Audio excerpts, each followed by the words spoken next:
দুই তৃণমূল নেতার প্রয়াণে স্মরণ সভার আয়োজন করল পার্থ প্রতিম রায়। বৃহস্পতিবার সকালে মন্দার মোড়ের সামনে প্রয়াত দুই তৃণমূল নেতাকে শ্রদ্ধা জ্ঞাপন করলেন পার্থ প্রতিম রায় সহ তৃণমূলের বেশ কিছু নেতৃত্বরা। গত 9 তারিখ অসুস্থতার কারণে কোচবিহার 2 নং ব্লকে তৃণমূলের এক নেতা কলকাতায় একটি নার্সিংহোমে শেষ নিঃশ্বাস ত্যাগ করেন।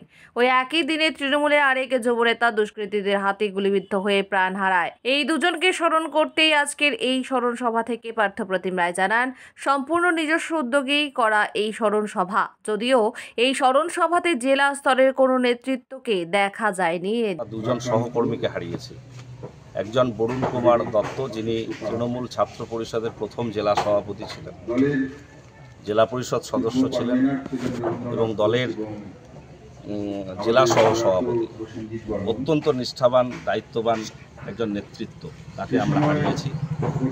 দুরারোগ্য ক্যান্সারে তিনি কিছুদিন শয্যাশায়ী হয়ে 9 আগস্ট ইহলোক ত্যাগ করেন এবং সেই দিনই আপনারা জানেন 3:30টার দিকে রোডেয়ার হাটে দুষ্কৃতীদের গুলিতে নিহত হয় অমর রায়, যিনি কোচবিহার 1B ব্লকের যুব তৃণমূল কংগ্রেসের সহসভাপতি ছিলেন এবং দাওয়াগুড়ি অঞ্চলে নেতৃত্ব দিচ্ছিলেন, সেখানকার প্রধানের ছেলে।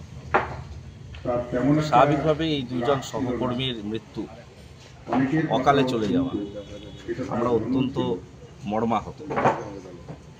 আমরা অমরের শেষ শ্রদ্ধায় তাকে শ্রদ্ধা জানাতে সমর্থ হয়েছিলাম, কিন্তু বরুণদাকে শেষ শ্রদ্ধাটুকু জানানোর সুযোগ আমাদের হয়নি, কারণ কলকাতায় তার অন্ত্যেষ্টিক্রিয়া সম্পন্ন হয়।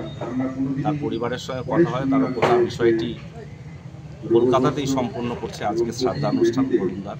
তাকে পরিবার থেকে আমার সঙ্গে যোগাযোগ করা হয়েছে, কিন্তু আমরা যেতে পারছি।